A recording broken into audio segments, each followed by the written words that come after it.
बहुत सारे बच्चों का अभी फोन आ रहा था कि सर उस केमिस्ट्री का पेपर आपने सच्ची में लीक कर दिया, सच्ची में लीक कर दिया।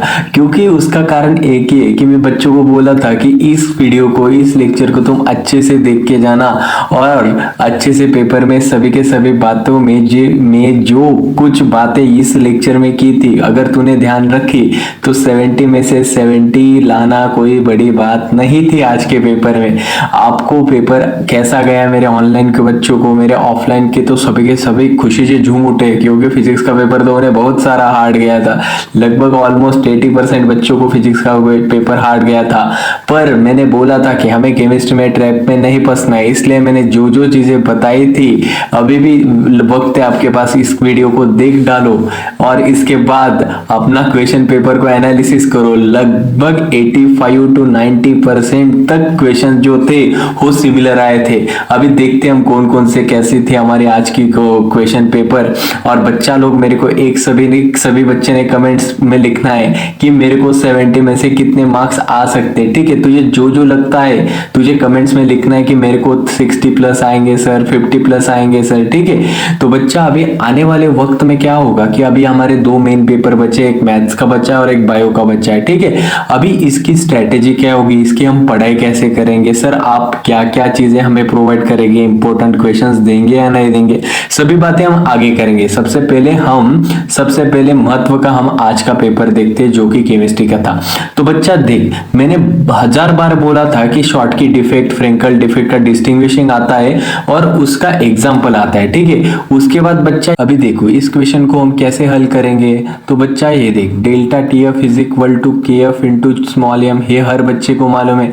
सीधा इस फॉर्मूले को यूज करके इसका आंसर आना था। ठीक है, ये भी चीजें हमने बताई थी। उसके बाद ओजोन लेयर को डिप्लीट कौन करता है वो भी हमने बताया था कि अभी उसके बाद the formula of the complex क्या होगा, ये कोऑर्डिनेशन कॉम्प्लेक्स का क्वेश्चन था। इतना बढ़िया वर्नर थ्योरी में मैंने बताया था। उसके बाद डेल्टा एन जी क्या होगा, डेल्टा एन जी क्या होता है बच्चा लोग, डेल्टा एन जी यानी कि क्या होता है, delta n g is equal to n p minus n r, number of moles of gases product minus number of moles of gases reactant. उसके बाद अभी देख आगे जाते हैं, आगे अगर बात करेंगे तो इसमें देख अभी ये जो है एमसीक्यू कौन सा आया था कि वन डायमेंशनल किस में हमें देखने को मिलता है, ये भी हमने बताया था। फिर है अल्फा और के का रिलेशन क्या होता है, के ए जो होता है बच्चा हो क्या होता है, अल्फा स्क्वायर सी होता है, यानी कि alpha square is equal to K upon C होता है, यानी कि alpha is equal to under root of K upon C होगा। ठीक है, यानी कि कौन सा ऑप्शन होगा तो देख ले अभी अच्छे से, हम आगे जाते हैं। एसिडिक कौन होगा, एसिडिक स्ट्रेन जो होती है वो माइनस आई और प्लस आई के इनवर्सली प्रोपोर्शनल, डायरेक्टली और इनवर्सली प्रोपोर्शनल होती है। ये भी चीजें हमने की थी। ये तो देख अभी ये तो बच्चों वाली बात है, lambda is equal to 1000 K upon C is correct answer. Secondary amine क्या होगा, सेकेंडरी अमाइन यानी कि क्या बच्चा, जो प्राइमरी अमाइन होता है उसमें क्या होता है हमारा NH2 होता है, सेकेंडरी अमाइन में क्या होता है हमारा NH होता है और टर्शियरी अमाइन में हमारे क्या होता है N होता है। सभी चीजें हमने बताई थी। ठीक है, अभी आगे जाते हैं। अगर बताएंगे हम आगे की जो क्वेश्चन पे आगे, एक मिनट,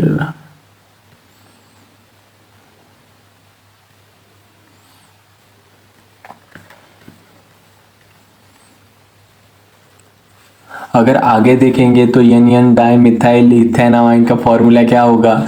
ये जो अमाइंस की थी ना हमारी जो इंपॉर्टेंट वाले शीट, वो उसमें से आया है।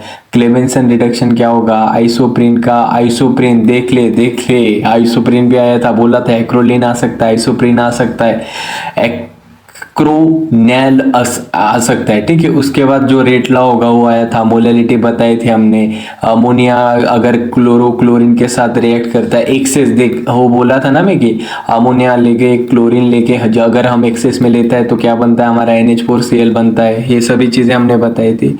उसके बाद हमने क्या बोला था, उसके बाद देख EDTA में कितने डोनर एटम्स होंगे, 6 होंगे, इसलिए तो हेक्साडेंटेट है। उसके बाद ब्रास में क्या होता है, कॉपर और जिंक होता है। ठीक है, उसके बाद हमने बोला था कि हाफ लाइफ टाइम और रेट कांस्टेंट का जो ऑर्डर का डेरिवेशन है वो आ सकता है। हेनरी लॉ क्या होता है, solubility directly proportional to pressure. Osmotic pressure क्या होता है, एक हाइड्रोस्टैटिक प्रेशर होता है जो ऑस्मोसिस को रुकाता है। लेंथन और एक्टिनेट का डिस्टिंग्विश आया था, पिछली बार नहीं आए थे बहुत सारे इक्वेशन जो थे, पर मैंने इस बार बताया था कि बोर्ड के ट्रैप में मत फंसो, ये इक्वेशन आ सकता है, आ गया। ठीक है, उसके बाद अगर हम नेक्स्ट बात करेंगे तो नेक्स्ट बात जो है वो है हमारा कि एनामलस बिहेवियर ऑफ ऑक्सीजन। अभी क्या बोलेंगे, देख ले तू उस लेक्चर को जाके देख, वो जो लेक्चर था ना हमारा, अभी बोला था, उसको जाके देख। जो नए बच्चे जिसने वो सभी चीजें देखी है, उसको बोलने की कोई जरूरत ही नहीं होगी, ठीक है। कमेंट्स में बताना है कि आपको कितने एक्सपेक्टेड मार्क्स है, ठीक है। देख अभी उसके बाद ब्रोमीन और एनिसोल, सोडा लाइम और एसीटेट, उसके बाद हमें वर्क डन कैलकुलेट करना था, माइनस पे एक्सटर्नल डेल्टा वी, उसके बाद हमें आयोनाइजेशन आइसोमर। देख बच्चा मेरे को सिर्फ इतना ही बोलना है, देख बच्चा मेरे को सिर्फ इतना ही बोलना है, जो चीजें हमने बोली थी वो लगभग एज इट इज आई थी। रोजेनबर्ग बोला था आया, SN1 SN2 बोला था आया था। तू अगर इस क्वेश्चन को अच्छे से देखेगा ना, रुक मैं दिखा दो तू अगर इस क्वेश्चन को देखेगा ना, तो ये एज इट इज क्वेश्चन मैंने तुझे सॉल्व करके बताया उस लेक्चर में। ये यानी कि क्या, z - x + y, ठीक है। उसके बाद आगे जाते हैं हम, आगे जाने के बाद तू SN1 देख, SN2 देख, लास्ट में इतनी ही बात बोलूंगा, ठीक है। केमिस्ट्री का पेपर तो हो चुका है, केमिस्ट्री का पेपर हो चुका है। बहुत सारे बच्चों तक हमने जो इम्पोर्टेंट शीट पूछाए थे, लगभग मैं बोल देता हूँ कि 85 to 90% question as it is आए थे। तो बच्चा अभी हमारा केमिस्ट्री का तो दी एंड हो चुका है, ठीक है। सभी ने मेरे को कमेंट्स में एक बात बोलनी है कि आपको 70 में से कितने आ सकते हैं, और एनी अदर आपको जो कुछ कमेंट करना होगा या फिर आपको जो कुछ डाउट होगा तो आप वो कर सकते हैं, ठीक है। अभी मैं क्या बोलूँगा बच्चा, अभी दो पेपर हमारे मेन बचे, एक मैथ्स और एक बचा है हमारा बायोलॉजी। इसके भी मैं इम्पोर्टेंट देने वाला हूँ, और इम्पोर्टेंट के साथ साथ इसका हम स्टडी कैसे करेंगे सारी की सारी बातें बता देने वाला हूँ। अभी मैथ्स का पेपर, अभी एक दिन छोड़ के मैथ्स का पेपर है, ठीक है। मैथ्स में कौन कौन से क्वेश्चंस आएंगे ये हम बताने वाले।